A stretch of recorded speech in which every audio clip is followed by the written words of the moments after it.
Dapat tauhid yang sebenar-benar, dinding tauhid zatullah tadi, jiwa kita jadi suci, kita memandang dengan pandangan yang kasih sayang. Bukan ada lagi perasaan untuk kita sangka dengan iblis pun kita tak sangka buruk, dengan apa pun orang-orang yang maksiat ke kita tak ada nampak, kita akan nampak Allah dahulu.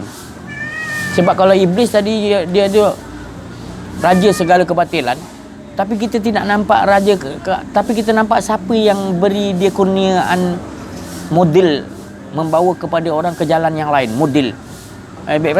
Model. Jadi yang kita nak nampak tu bukan iblisnya, tapi kita nak nampak tu Allah yang bagi. Allah yang bagi tu bagusnya, Allah tu bagi kat dia tu yang kita nampak, bukan iblis tu tadi. Makna yang dia bagi tu tujuan dia untuk apa? Iblis tu pun Allah juga yang bagi nama. Jadi adakah kita nampak iblis lagi? Ada tak kita nampak iblis lagi? Sebab nama iblis tu pun Allah yang bagi. Kemudian dalam iblis tu sifatnya adalah sifat sebelum keluar nama dia, sifat Allah dulu yang ada dalam dia sebelum nama iblis, iaitu model membawa manusia kepada ditunjuk arah ke situ, ke arah kebatilan, ketua. Kalau dia tak ada, payah kita kan? Dia tolong tunjukkan ni tak betul. Patutnya kita berterima kasih juga kepada iblis kerana Allah menciptakan dia. Kita tak boleh hina manusia makhluk Allah.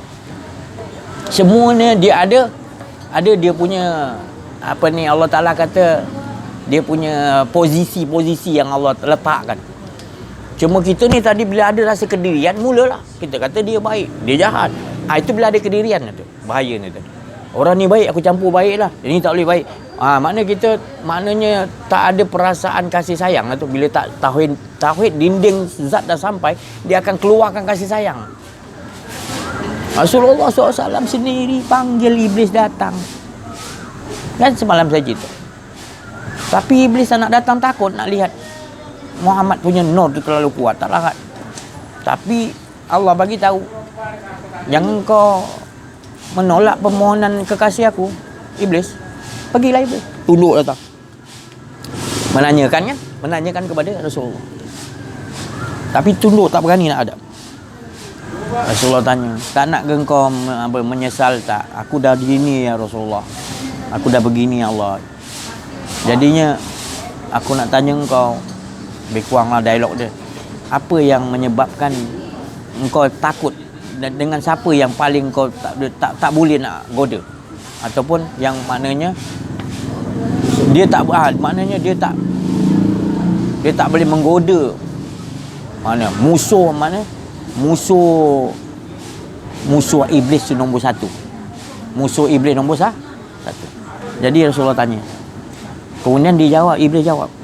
Dia kata engkau lah. Mana dia tunjuk Rasulullah dalam musuh dia. Bukan kira musuh lah, bahasa kita pun musuh pun kasar juga. Maknanya aku tak boleh dengan kau lagi. Aku tak boleh dekat dengan kau. Macam mana aku nak goda kau? Aku tak boleh dekat dengan kau. Macam tu lah lebih kurang. Maknanya. Kedua siapa? Kedua orang yang macam kau juga, yang kenal diri, kenal Allah. Aku tak boleh dekat, tak boleh goda. Jadi orang yang duduk dalam pengajian mengenal diri, kenal Allah, itulah Allah bagi anugerah.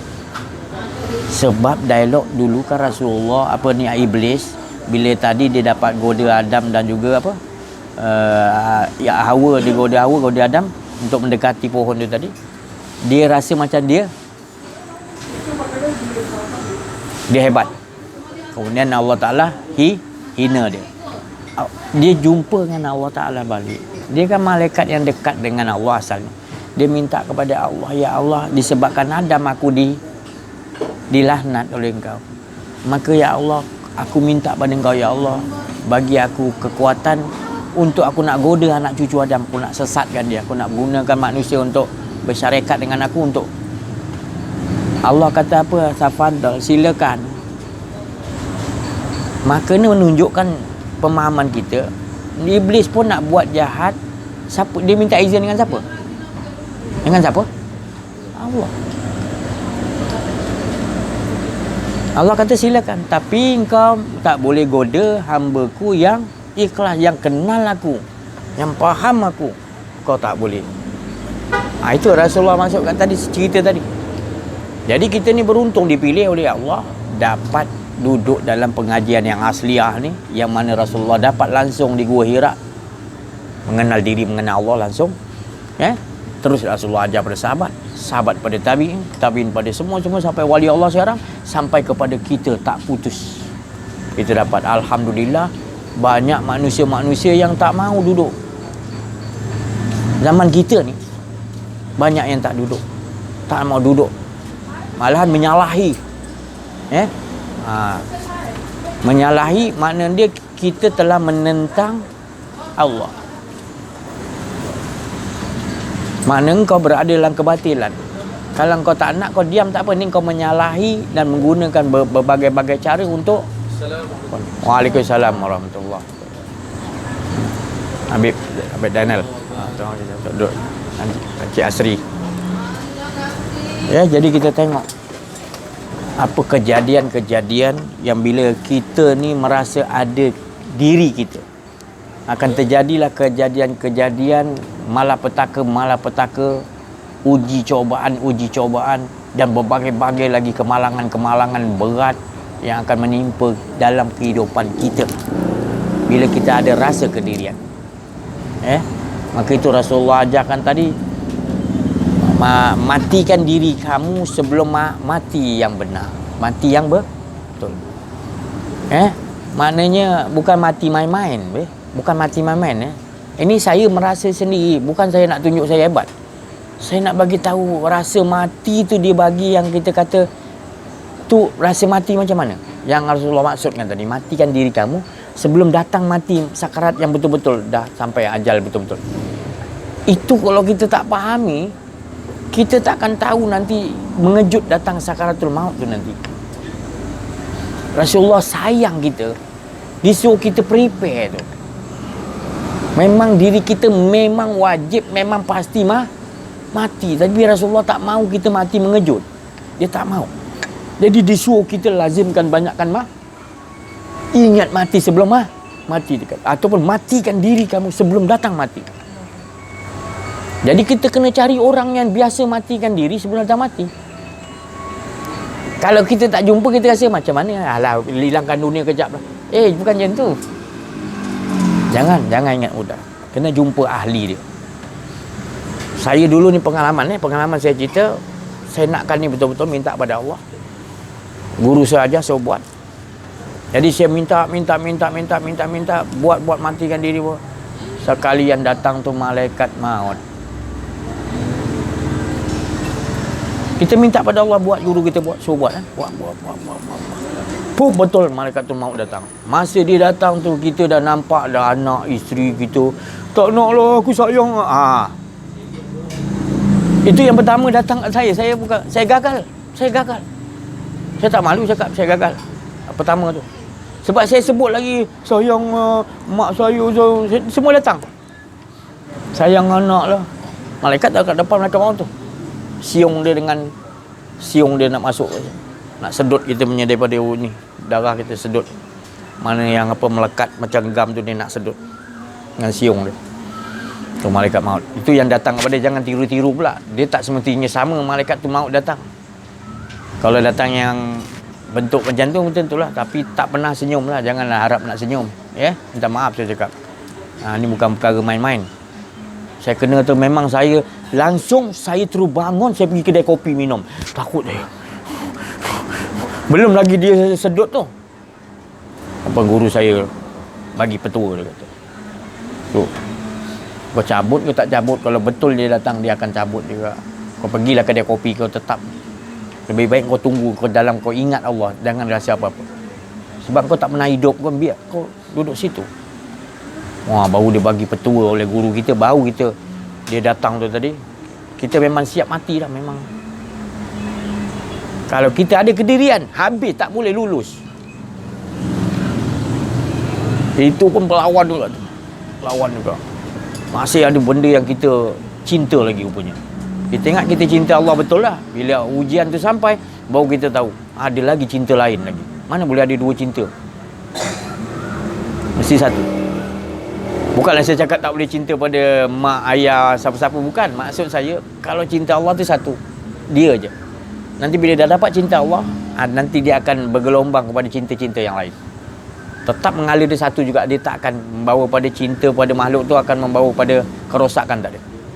Tetap mengesakan juga cinta tu. Pasal dia yang suruh cinta pada mak bapak, cinta pada isteri, cinta pada suami, cinta pada anak-anak. Jadi dia yang suruh dulu. Tapi kalau kita tak dapat cinta dia dulu, kita makhluk jadi celaru. Pasal kedirian kita yang nak. Tapi kalau kita dah tenggelam dengan dia, tak ada. Dia yang suruh cinta. Walidaini ihsana. Dia suruh buat baik. Jadi itu cintalah kan. Daripada dia yang suruh. Jadi kita bukan bercinta, cinta melulu je. Tak ada bersebab. Cinta yang disuruh oleh Allah. Tu maka tu Rasulullah kat Gua Hira dia bertapa, khalwat 40 hari. Turun. Sudah naik balik 40 hari. Turun balik tengah malam. Naik balik 120 hari. Datang malaikat Allah Ta'ala. So bawa Iqra Iqra. Rasulullah tak nak cakap. Sebab disiplin Rasulullah, selagi Allah tak suruh jawab, aku tak jawab. 3 kali tak silap saya malaikat tu ulang. Rasulullah tak. Masuk 4 kali baru Allah Ta'ala kata, Muhammad cakap, sebutlah namaku ni daripada nama, daripada aku ni. Tu. Daripada Rabbik, daripada aku. Baru Muhammad sambut. Kalau Allah tak suruh, sampai bila Muhammad? Itu kita cuba faham sekarang. Itu berlaku dalam diri kita sebenarnya. Adakah kita menyebut dulu ataupun datang tu dulu? Tapi disebabkan kita dah terlalu cepat benda tu, kita ingat kita menyebut dahulu. Sambil itu kita tak menyebut tadi, kita tidak merasa. Kita berhenti kepada kata-kata. Kita berhenti pada kata-kata. Dan kita tidak berhenti sebenarnya kepada siapa yang punya kata-kata. Dia punya bahasa tu agak up tu sikit. Faham Kita berhenti pada kata-kata. Kata-kata yang kita datang tu, kita tak ingat siapa yang punya kata-kata tadi. Dia datang kat kita tanpa huruf, tanpa perkataan. Terus kita kata-kata. Jadi kita berhenti kata-kata tu, dah mensekutukan Allah. Kita dah maknanya membesarkan kata-kata. Kita tidak membesarkan siapa punya kata-kata. Halus kan? Kalau dibiarkan diri kita hidup dalam musyrik aja. Auzubillah. Tak boleh diampun dosa orang musyrik mensekutukan. Apa cara dia? Rasulullah kata, tobat tak nak buat lagi, jangan buat lagi macam tu. Baru dia terima. Kalau istighfar masih buat lagi, tak boleh. Kena buangkan sifat tu. Rasulullah kata. Dia aja semata-mata. Awak dalam. Setiap kali yang datang anzala ala abdil kitab. Anzala ala alhamdulillahillazi anzala ala. Syukur pada engkau ya. Rasa tu datang ni kita bersyukur kat dalam otak kita ni. Daripada engkau, terima kasih ya Allah. Baru masuk kat otak kita kitab itu. Tak ada kebengkokan. Tak ada begini-gini lagi dah. Yakin kita. Bukan kita. Dia yang itu dipraktiskan. Nanti kita praktis latihan. Nanti kita dapat satu lagi Swiss tu tadi. Swiss ni engkau tak ada dah. Itu susah nak cakap. Tak ada lagi antara engkau dan antara Allah. Tak ada antara. Allah depan kau sini tak ada. Tak ada antara tu. Di situ Swiss dia wama romai. Maknanya kita berbuat bukan kita. Nabi Hidir melobangkan tadi perahu yang elok kat tengah laut. Biar jadi buruk. Anak kecil dipancung. Tembok tu tempat orang kampung tu tak bagi jamu apa-apa dengan dia. Tembok orang tu rosak. Dia naikkan tanpa minta upah. Dia akan jadi gitu. Aku berbuat kata bukan ikut awal, kata Nabi dia. Sebab orang dah mencapai makam tu, dia dah tak ada kedirian. Dia apa pun dia tunggu semuanya detik 24 jam semua kalimat tu Rabbi yang turun kat dia punya ni. Kalimat tu Rabbi, tak ada kalimat lain dia nak. Dia tahu dia kena duduk kat situ, tak ada diri, baru datang kalimat. Kalau dia ada diri dia je, kalimat tu turun juga tapi tak nampak. Sebab dia menutupi dengan diri kau. Maka engkau telah mengadakan berhala. Hukuman kau lebih berat lagi. Sebab kau adakan berhala diri kau tu. Menjadikan punca segala berhala-berhala. Menyebabkan terjadinya berhala-berhala. Sebab engkau lah punca ketua berhala yang menjadi. Tu hukuman dia lebih Jadi supaya apa? Supaya bukan kita takut, supaya kita betul-betul sungguh-sungguh dengan Allah. Bukan bala ujian yang Allah beri itu untuk merosakkan kita, bukan. Bala ujian yang apa Allah bagi kita ni untuk membersihkan lagi batin kita. Untuk membersihkan lagi kita punya fikiran yang selalu kepada mulut ni saja, tapi masih lagi otak tu berjalan channel macam-macam, astro jalan. 24 siaran on. Tapi mulut bismillahirrahmanirrahim mengaji Quran, tapi rugi. Tapi dia menyangka dia baca Quran tu. Bukan saya cakap saya tak bagi baca Quran, tapi baca Quran biar buka nur tu. Jadi setiap kalam yang keluar tu daripada kalam Allah yang kita sebut tadi.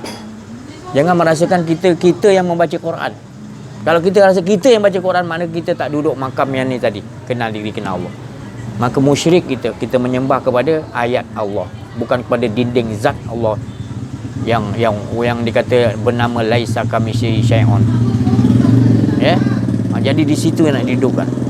Tu pasal kalau baca Quran kan kita nak pegang kitab suci, disuruh kita mengambil wuduk supaya kita ni bukan sekadar bersihkan dengan air, tak.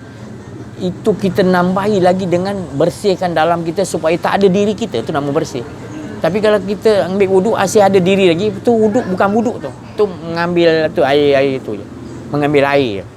Kalau wuduk, dia mesti pastikan dah ambil wuduk, diri kau tak ada. Baru betul wuduk. Tapi siapanya sekarang ni yang bertanggungjawab untuk nak menceritakan ni?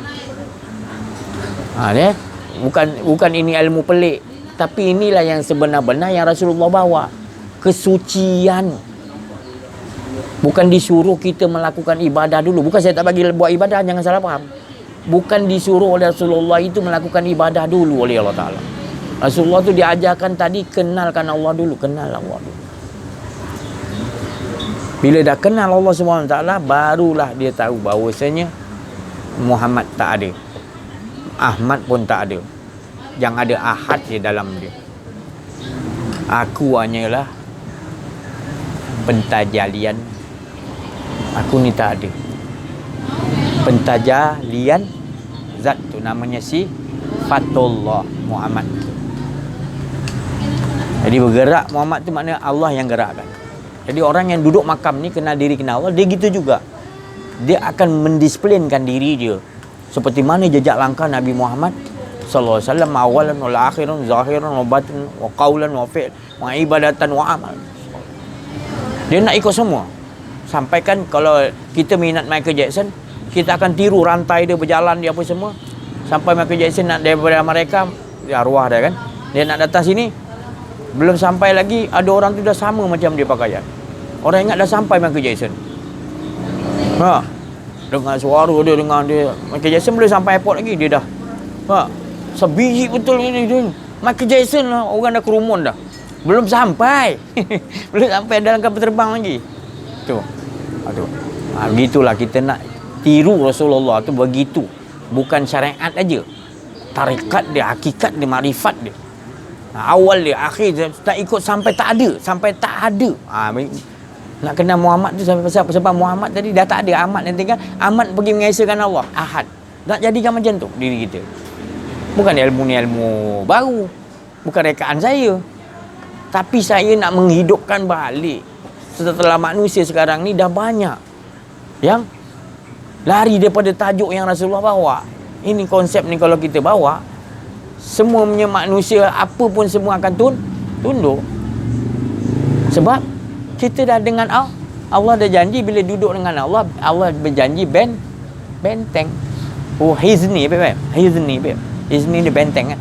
La ilaha illallah hizni. Allah Ta'ala kata di kursi, la ilaha illallah tu makna kalau kau faham, dia adalah bentengku. Apa makna benteng dia?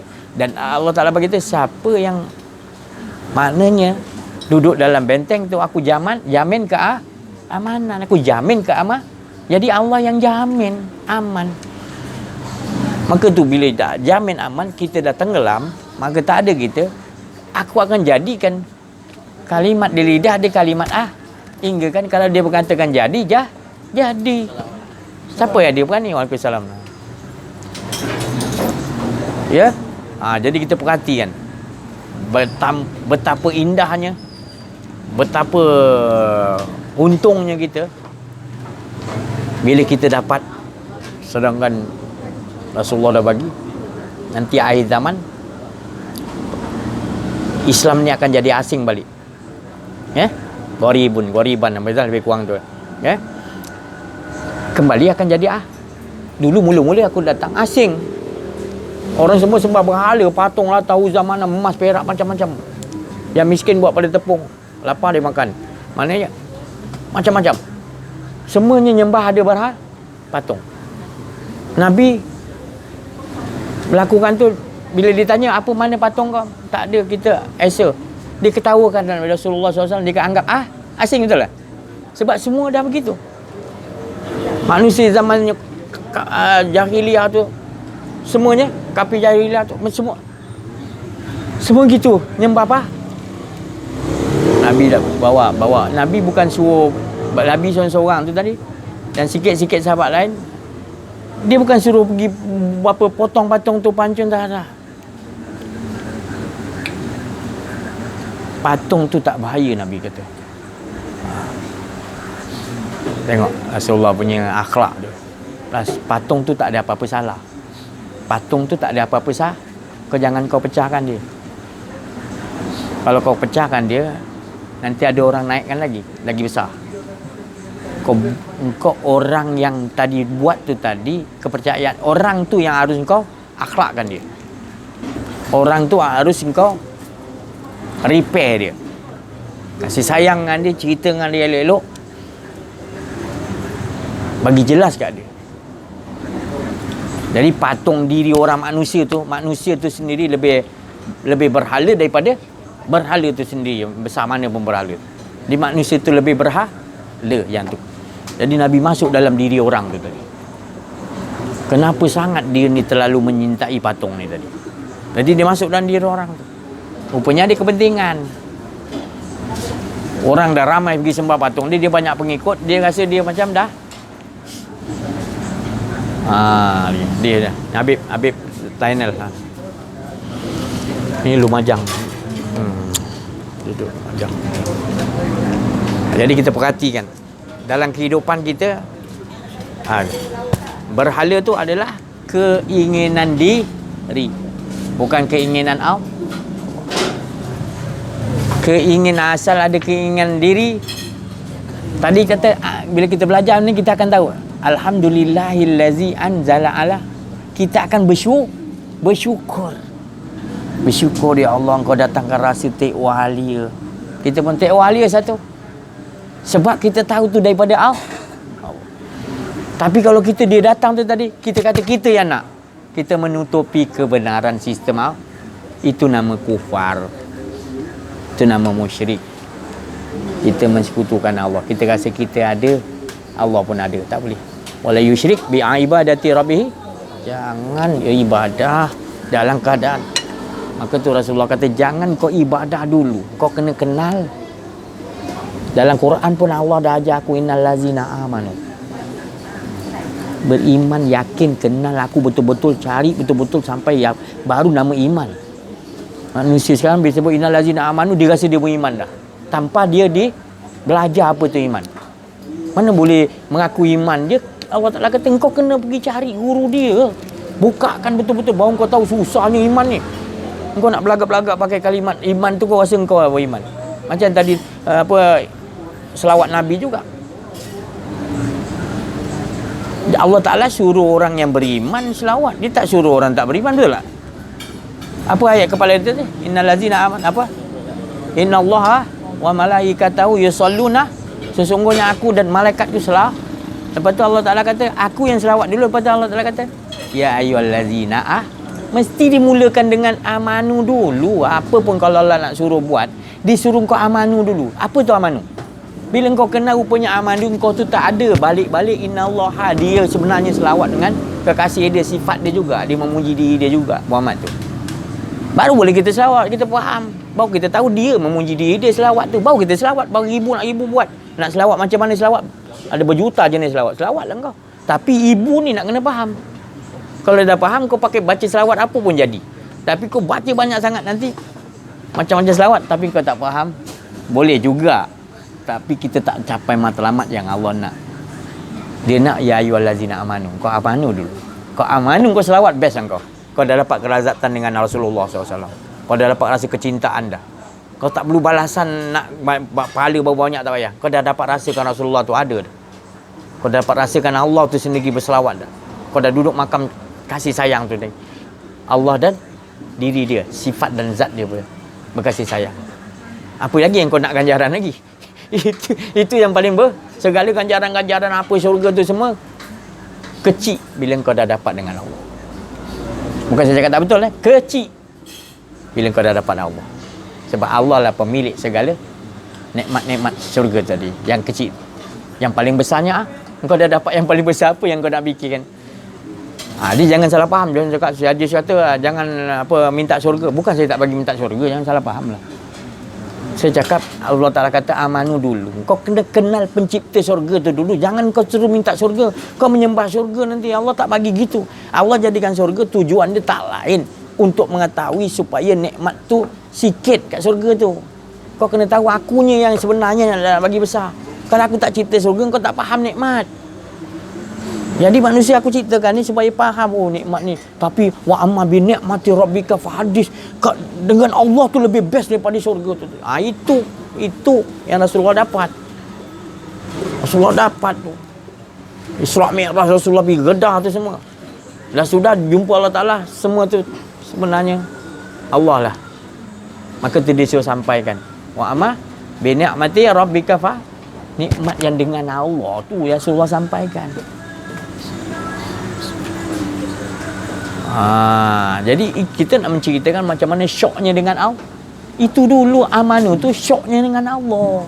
Khusyuk, syok, asyik. Itu amanu lah.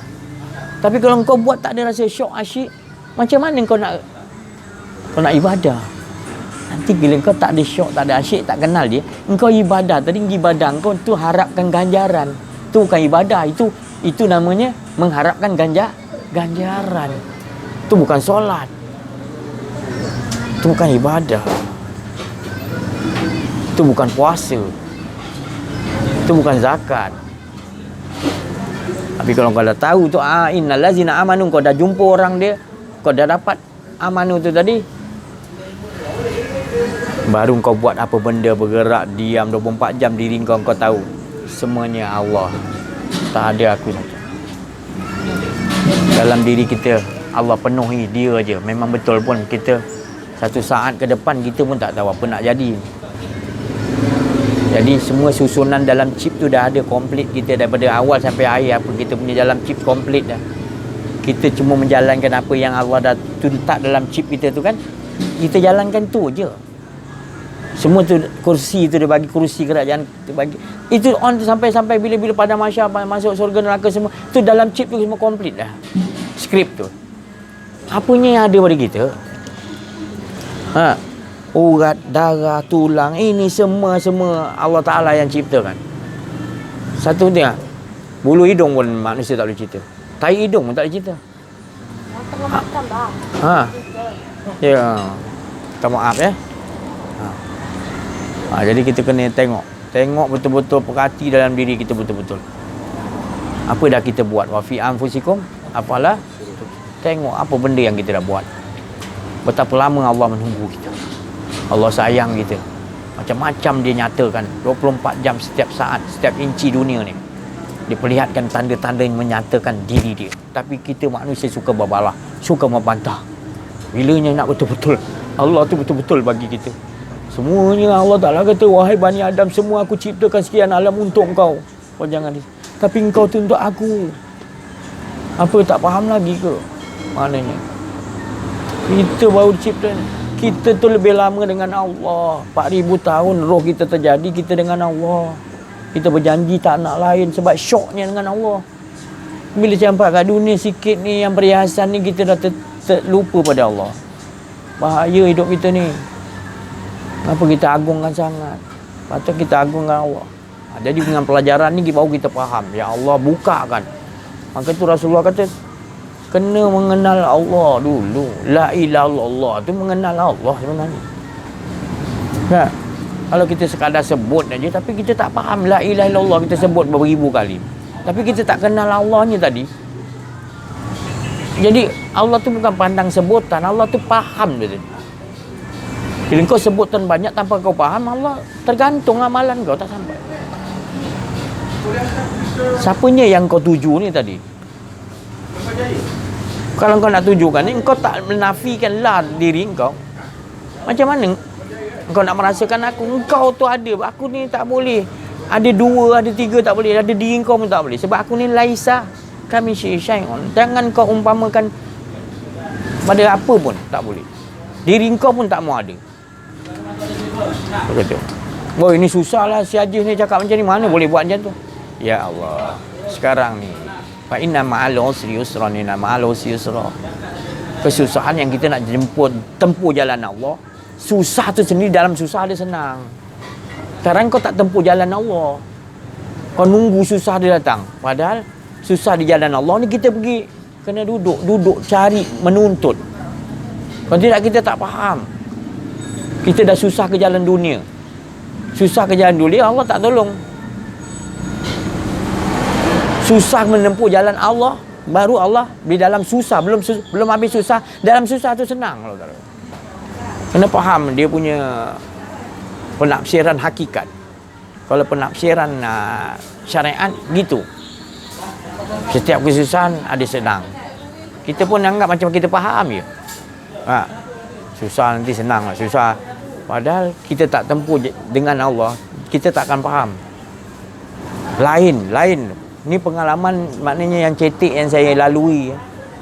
Susah yang macam mana kan. Saya menuntut maknanya ilmu ni tadi, menuntut betul-betul hendakkan kepada Allah. Bukan maknanya semacam apa, baca-baca je. Tak betul-betul saya melakukan latihan kerohanian yang cukup berat hukuman dia. Hukuman yang maknanya latihan tu macam satu hukuman yang berat. Disuruh 4 jam jangan pandang lain, matikan diri, musyahadah. Latihan tu. Diajarkan tu. Terkelip yang kau tengok dunia batal, kau ulang balik. Walaupun dah dekat kata 4 jam, dah 3 jam setengah dah kita masuk 3 jam setengah lebih sikit, teringat dunia kan. Batal, ulang balik buat 4 jam lagi. Diajar gitu latihan-latihan kerohanian tu. Nyeksanya kita kena tu. Kalau yang jenis belajar-belajar lain ni, saya tak heran sangat lah. Kalau yang ni punya dalam pukulan, ya Allah. Jadi bukan nak cerita saya yang hebat, tapi saya nak bagi tahu nanti kemanisan susahnya tu tadi. Dalam susah tu Allah yang akan tolong. Pasal kita tak mampu. Bukan kata saya hebat, bukan. Waktu kita dah tak boleh nak bergantung siapa-siapa, guru pun kita tak boleh bergantung, diri kita tak bergantung, waktu tu datang pertolongan Allah. Fa inna ma'al usri. Itu yang maksudnya saya tu. Ni pun saya dah ceritakan sikit dia punya rahsia dia. Jadi gitu. Kalau orang tahu kan nak duduk dalam susah, sebab dalam susah tu ada senang. Tapi orang sekarang takut, nak susah je takut. Sebenarnya ketakutan tu tadi yang akan merepair. Siapa tu? Siapa yang bagi ketakutan? Siapa pula yang bagi hilang ketakutan? Dia juga. Jadi kau nak duduk dengan siapa? Takut kau dengan dia, senang pun dengan dia. Jadi duduk dengan dia. Jadi takut senang apa tak ada risau. Kita yang penting risau tak dengan dia. Itu maksud saya tu. Duduk antara tu. Antara pertengahan antara dua. Baik dan buruk kita duduk dengan siapa yang menciptakan baik dan buruk. Kita duduk situ. Itu baru dinding tauhid zat nama dia. Jadi kita nampak semua bila duduk kat dinding tauhid zat tadi, laisa tadi yang bernama laisa kami syai'un tadi, yang tidak diboleh serumpamakan, maka kita akan nampak semua nanti yang berjalan kipas sekian alam apa saja, kita nampak semuanya daripada macam kertas, macam Allah Ta'ala tacap-tacap, kita nampak semua tangan-tangan kekuasaan Allah semua. Kita tak nampak lagi makhluk tu ada kuasa, kita nampak. Tak nampak lagi dah.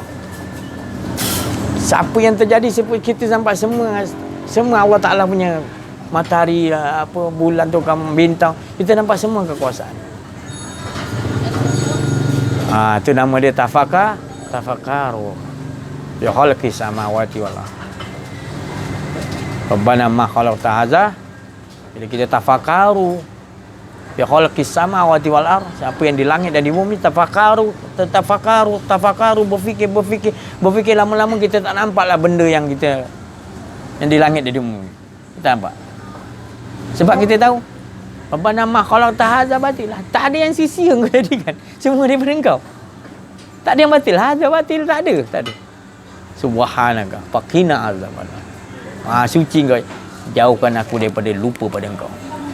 Faqina azab. Azab tu bila kau ingat diri kau, azab saja. Faqina azab, jauhkan aku daripada ada rasa diriku. Itulah kita minta. Maka kita berjalan, berdiri, duduk. Allazina yazkuruna Allah qiyaman wa qu'udan wa 'ala junubihim tafa. Semua dia je dah, kita tak ada rasa kita. Allah, untungnya ya Allah. Kita dapat gitu. Kita dapat jadi, kalau saya cakap tadi, Michael Jackson sebiji macam Michael Jackson lah. Kalau kita Rasulullah macam ni, sebiji lah kita ni, jadi insan kamil lah. Wa mukamil. Rasulullah insan kamil. Tapi kita ni bukan nabi Mana maksud saya maqam. Masih ada lagi makam orang insan kamil muka. Setiap zaman tu Allah. Inilah pelajaran dia. Jadi ahli tujuh kita kongkong jadi insan kamil dulu. Nanti dia akan amu kamil Allah bagi. Tak adalah rasa kedirian lagi. Berdiri macam Nabi Hidir, wali-wali Allah. Tadi Habib kata innal awliya Allah la haufun alaihim. Tak ada lagi dah dia punya rasa apa pun. Sebab dia dah dengan Allah pun dia nak rasa lagi apa-apa lah. Tak ada. Itu dah penutup segala lah. Kalau senang, segala senang tu pada Allah. Dia menjadikan senang. Kalau azab, segala azab, kalau lupa pada Allah tu azab. Dia tak ada situ. Jadi orang-orang wali Allah, kekasih Allah, dia gitu sifat dia. Dia tak ada kepentingan langsung apa-apa benda pun. Upah apa benda pun. Kau nak bagi ganjaran berapa mengajar ni. Aku punya dah ada lah dia kan. Aku sedang menikmati keasyikan, kesedapan dengan Allah. Kau mana boleh bayar? Kau punya kerajaan yang banyak harta ke apa benda tak mampu nak membayar aku punya sedetik keasyikan aku dengan Allah. Kau tak mampu bayar. Macam mana aku nak minta bayaran? Tak boleh. Kau tak boleh halang aku macam mana pun. Sebab Allah dah anugerahkan kepada aku. Itu yang manis tak ada pahit. Rasulullah kata.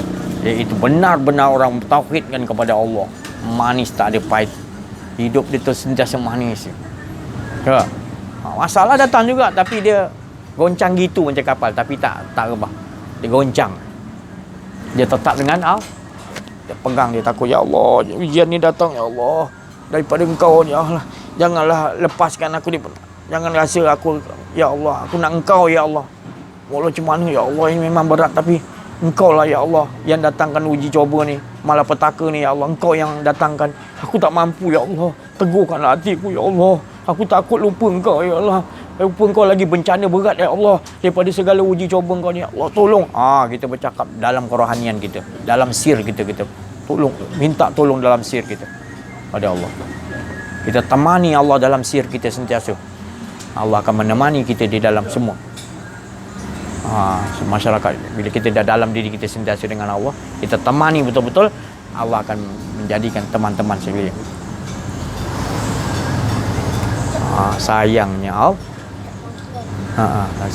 Sayangnya Allah Ta'ala pada kita, ya Allah. Ya. Dari itulah dia bagi kita ujian sebab nak bagi tahu bahawasanya kita ada lagi kelemahan. Uji coba tu kan, dia nak tengok Ustaz. Duduk Ustaz dah. Tak mazlan. Ni Habib sekap. Terus Ustaz terus sikit lagi Jadi kita perhatikan dalam itu. Adakah kita menghadapi latihan kerohanian? Waalaikumsalam Mazrian. Habib. Adakah kita mengalami proses guru yang mendidik kerohanian kita? Rasulullah ajar sahabat-sahabat semuanya kerohanian. Sahabat-sahabat ajar tabi'in, semua kerohanian. Wali-wali Allah semuanya kerohanian latihan dia. Kerohanian ni maknanya kesucian. Apa tanda kesucian tu tadi? Keyakinan. Apa tanda keyakinan? Keteguhan dengan Allah. Bukan keteguhan dengan makhluk. Dan dia tak rugi kan belanja benda ni. Dapat benda ni. keteguhan, keyakinan kita dapat. Allah teguhkan. Wa qadara rabbuka alla ta'budu. Allah tu dah memang selesa dengan kita dekat. Lebih dekat pada diri kita sendiri. Lebih tahu daripada diri kita sendiri. Kita nak cari siapa lagi yang boleh? Tak ada siapa. Tertipu je kita ada yang lain boleh kita sandarkan. Kita kau. Bila kesucian datang, bila betul-betul kita nak kemahuan kita hanya Allah, pasti Allah kan. Sekarang kemahuan kita berbolak-balik. Kejap kemahuan diri, kejap cuba betul-betul kemahuan Allah. Buat, tengok 3 hari dulu. 3 hari dulu buat. Baru kita tahu, ya Allah banyak benda aku punya bercampur aduk. Kalau kita, rohaniah kita tak didik, atau kita tak jumpa pembimbing rohani kita. Sahabat jumpa Rasulullah, tabi'in jumpa sahabat. Tu. Yang lain-lain orang-orang alim apa semua hari bila semua jumpa wali Allah ataupun Nabi Khidir. Syekh Abdul Qadir Jalani ke apa. Dia orang mesti gini. Kalau tidak, kita takkan mampu menghadapi detik-detik kehidupan kita. Kerana detik-detik kehidupan kita, Rasulullah kata, makin hari makin akan membebankan, akan membawa kita kepada kemalangan ataupun kita akan jadi susah hidup kita nanti. Jadi kehidupan yang akan menyenangkan bila kita kenal diri, kita kenal Allah. Allah yang menghadapi semua. Kalau kita kata kita hebat macam mana pun kita tak mampu. Kita mampu juga hadapi benda tu tapi dengan kegagalan. Apa kegagalan? Kita tak rasakan Allah. Kita merasa ada diri kita, ada Allah. Ada dua pun tak boleh. Kita mau dia je yang. Itu nak cari betul-betul nak didudukkan di situ tu tadi. Apa nama zat tu? Laisa kamitslihi syai'un. Itu nak diduduk, nak dipahami betul-betul. Sampai betul-betul dikata tauhid dinding zat itu. Bukan tauhid af'al, asma, sifat, belum lagi. Keempat-empat mesti seiringan, mesti apa? Macam saya cakap tadi, kalau dinding asma ni, nama ni T, ada air, nama kan? Halia, nama. Gelas, itu semua asma. Nak ditauhidkan asma ni macam mana? Tak ada nama-nama yang boleh membinasakan semua, melainkan nama Allah. Bila masuk nama Allah, hilang nama semua. Betul? Allah je nama yang paling nombor 1. Kemudian dah lebur kat afal, asma, afal pula, bentuk-bentuk ni tadi. Siapa yang musawir membentukkan semua ni? Jadi kita tak nampak siapa membentuk tu. Siapa yang membentuk tu kita nampak. Tauhid tak? Dah 2 tauhid dah. Tadi asma, ni sifat kita rasa. Waalaikumsalam. Jadi sifat tu tadi terjadi daripada zat. Jadi sifat tu kita pulangkan. Rasa tu semua tadi ada TO, ada halia, ada gula. Rasa tu bercantum jadi satu. Pergi bawa mengesakan Allah. Siapa yang jadikan rasa tu tadi? Zat. Sampai duduk di situ. Jadi kita tak rasa benda tu sedap dah. Kita nampak engkau tu lebih sedap ya Allah. Jadi kita minum, kita rasakan Allah, bukan rasakan. Itu baru jadi cahaya iman yang kadim. Meliputi kita cahaya. Tak akan jadi buat maksiat kehidupan kita. Minum itu baru saya ajar tu. Samalah minum dan makan tu. Nama Allah aku makan sifat ayat yang hidup, yang tiada mati. Aku makan cahaya iman yang kadim. Cahaya meliputi aku. Hampas pulas, apa tadi, hampas-hampas pulang ke laut yang tiada berhama. Tak ada jadi kotor, najis itu. Itu tadi. Ini maknanya pecahan daripada halalan thayyibah. Kita bukan sekadar makan makanan halalan thayyibah tu. Thayyibah tu makna kesucian. Kita bukan makan makanan ni.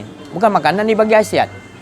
Halal memang halal, tapi nak thayyibankan dia, kita perlu nafikan ni semua rasa ni Allah jadikan untuk mengingat dia. Jangan kau ingat pada durian tu sedap. Jangan durian tu kau cecet-cecet.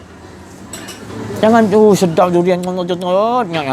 Jangan, tukarkan.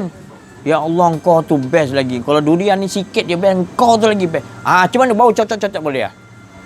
Itu kusyuklah engkau bila solat nanti. Bukan bacaan tu yang menembak, tapi engkau punya rasa keasyikan dengan Allah tu tadi. Itu nama kusyuk.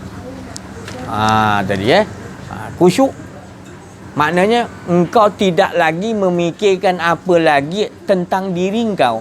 nama kau, perangai kau, bentuk kau ada isteri, kau ada anak, kau ada semua tu, boleh tak?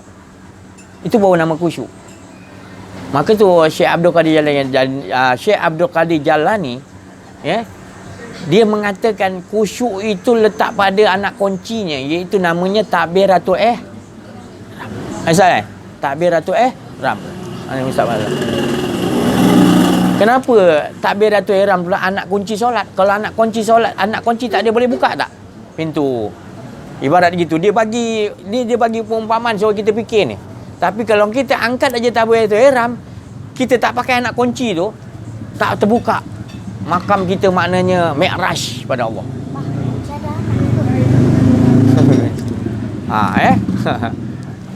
Jadi rupanya dia cerita anak kunci tu adalah, dia panggil tadi apa? Pertama apa? Yang 4 dulu saya cakap. Dah tak ingat dah? Tabdil lagi?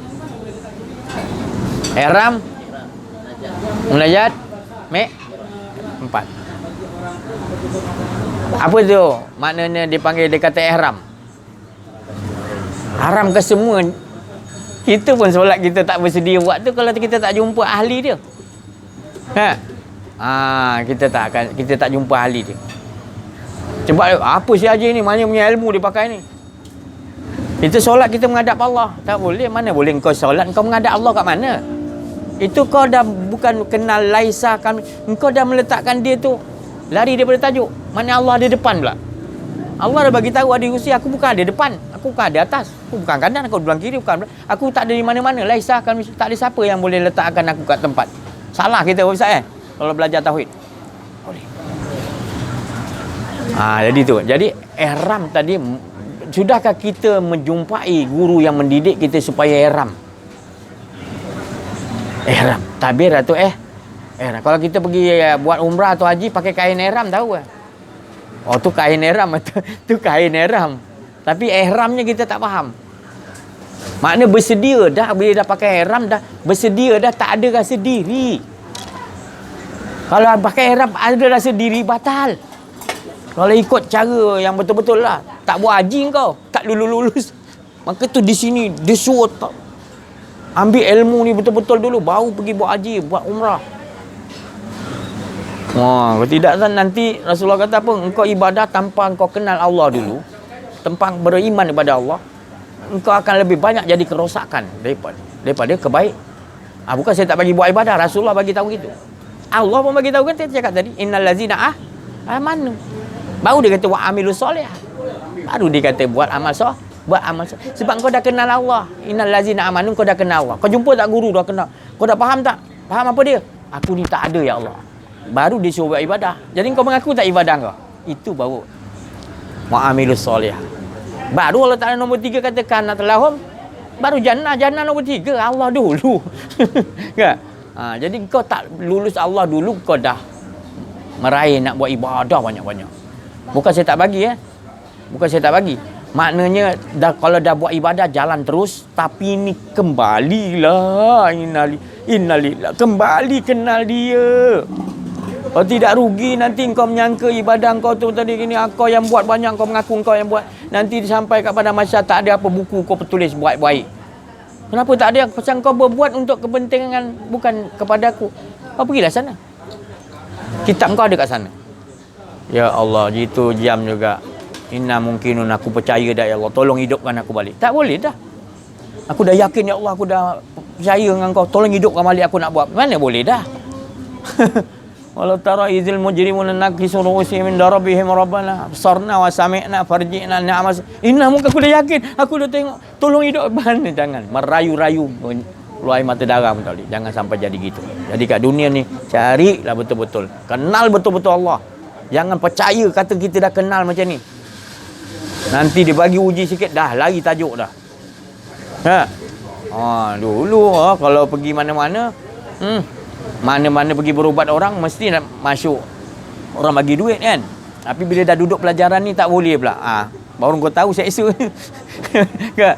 Apa ni aku buat kerja habis masa dengan gini-gini, tak boleh ambil pula. Kita protes tau. Guru dah cakap gitu. Kau nak belajar benda ni, kau kena gitu. Kesucian. Kalau tidak kau sebut nama Allah, nama Allah tu suci. Bukan boleh disebut dalam keadaan tak suci. Kalau kau sebut nama Allah dalam kata suci, macam itulah kau tak rasa best. Kalau ke dalam suci, kan Allah Ta'ala kata innamal mu'minun allazi idza dzukirallah jilat, hatinya takut dan rindu kepada Allah kalau dia betul dalam keadaan mukmin. Dia kenal diri, kenal Allah, orang mukmin. Rasulullah, nabi-nabi, wali Allah, orang-orang yang kenal diri, kenal Allah ni, arifillah, itu semua orang mukmin lah. Innamal, aku bersumpah, innamal mu'min allazi dzukirallah, dia sebut nama aku dalam, diingat dia tanpa berkeluar suara, bergetar takut rindu syok lah. Dia tak boleh. Ya Allah, dapatkanlah supaya Rasulullah, Allah Ta'ala senang dengan kita. Sebab Allah sayang kita, dia tak mahu kita bergantung kepada selain dia. Maka itu dia kata, dengan aku aja lah, tolonglah dengan aku. Aku tak mahu, sebab kau dengan yang lain kau akan, aku tak dapat tolong. Ibarat gitulah. Allah merendah diri nak suruh kita ni dia selalu dengan dia. Tetapkan hati, wa qadar rabbuka, tetap dengan, sebab aku tak pernah pisah dengan kau, aku tak pernah pandang kau, aku pandang kau dengan kasih sayang, dengan syok ya kau. Macam mana ibu memandang pada anak, syok ya kan. Anak dia isap dadah pukul dia orang depan ramai, tengok mak dia keluar, anak aku, dia peluk ni, kau pukul aku. Itu baru sikit percikkan kasih sayang Allah tunjuk pada kita. Itu mak dengan anak. Belum Allahnya sayang. Allahnya sayang tak mampu. Inilah saya cakap tadi. Sayang ihsan tu, sayang ihsan. Kita ni nak jatuh ni, dia selamatkan kita. Kita nak ini je. Kita letak telur gini, dia alihkan sini tengah supaya tak jatuh. Ihsan tu Allah Ta'ala. Dah lah kasih sayang, ihsan lagi. Apa lagi yang apa? Kita buat hal lagi, dia bagi ihsan lagi, bagi rezeki lagi, bagi lagi, bagi petunjuk lagi, bagi ni hantar, bagi peluang punya banyak peluang dia bagi. Tunggu apa lagi? Bila nak betul-betul dengan Allah, bila nak betul-betul Allah dah betul-betul dengan kita. Ya Allah, sayangnya tadi. Rugi minal insan rugi betul Allah Ta'ala kata. Kalau was asri itu kau tak kenal, wal asri itu kau tak kenal, memanglah rugi. Wal asri itu sendiri adalah masa, saat, minit, jam, hari, minggu, tahun, abad, keseluruhan tu adalah wal asri itu maknanya aku mengesakan diriku, itu aja. Tak ada kerja lain. Masa tu yang saya sebut tadi, bila-bila pun sentiasa mengesakan Allah. Masa tu sendiri pun mengesakan Allah. Jadi bila orang tadi innal insan, manusia tu bila kerugian, dia tak mengesakan Allah, tu rugilah. Tu wal asri tu makna, itu kena faham. Wal asri tu kita kena faham. Setiap masa kita adalah mengesakan Allah. Qul innama ana basyarum mislukum yu'a ilayya annama ilahukum ilahun wah. Tak ada lain kerja Nabi bawa. Sama-sama mengesakan, tak ada yang lebih hebat lagi. Itu ala tuju dia. Kau nak tinggi mana ilmu pun boleh. Kan? Tapi yang paling hebat sekali mengesakan Allah. Walaupun kau ada ilmu huruf alif, tapi kau yang paling tinggi. Walaupun di satu gunung kitab dia belajar, tapi dia tak mengesakan Allah, hanya kepentingan diri. Berat lagi timbangan orang yang huruf alif tadi, dia jaga mengesakan Allah je hidup dia. Ini lagi berat, tinggi lagi daripada orang tu. Allah memandang yang itu tadi. Macam mana kau mengesakan aku? Bukan berapa banyak kitab kau tu. Bukan saya cakap tak belajar kitab, nanti si Adil ni tak bagi belajar kitab, dia pelekeh je orang belajar universiti. Bukan. Saya nak suruh ke semua bagus. Tahu tepi, pergi ni. Kalau kau tak tahu tepi, kau simpan benda tu, kau tak akan boleh masuk benda ni. Sorry, tolonglah. Tahu tepi, bukan saya suruh buang pun. PhD kau apa benda semua bagus tu, tahu tepi je supaya ni masuk. Lagi best nanti bila kau dah dapat ni, lagi best apa yang kau dah. Kau dah ada rujukan terus dah. Aku yakin dah jadi. Tapi bila kau buat, kau tak dapat kemanisan lagi. Kau sekadang kau menjadikan tadi, saya cakap tadi, engkau memandang pada kata-kata tu tadi. Kau memandang lagi masih kata-kata, tulisan-tulisan tu tadi, engkau jadikan dia sebagai satu kenikmatan bagi engkau. Engkau dah menyembah kepada kata-kata tu tadi. Sebab engkau tak mandang pada tulisan-tulisan, kau tak mandang pada siapa yang punya tulisan. Punya kata-kata kau tak pandang, kau mengaji, kau nampak kata-kata tu tadi, kau tak nampak siapa yang punya kata-kata tu. Kau tak duduk kat situ. Betapa lama kau biarkan diri kau berada di dalam kerugian tu tadi. Kalau kau pandang tu daripada Allah, kau akan baca dengan penuh kekhusyukan kepada Allah. Penuh rasa kemanisan dengan Allah. Kau membaca ayat-ayat suci Allah. Dia yang akan menerangkan nanti. Kalau sebelum ni kau baca tafsir tak faham lagi, tapi bila kau baca tu tadi, nur dia sendiri yang kau baca dengan nurnya sendiri, dia akan baca dengan faham tu tadi. Lain bacaan tu tadi. Berisi dengan kepaham. Selama ni kita baca nak banyak tapi tak berisi. Ni minta maaf, kebanyakannya bumi lain lah. Saya cakap bumi lain, dia kalau baca Yasin berapa lama lagi? Malam Jumaat 40 tahun dah saya baca Yasin. Oh, semangat. Quran berapa kali khatam dah? Saya dulu Ramadan saya 4 kali. Tahun ni saya ingat Covid punya pasal banyak mengurung kat rumah.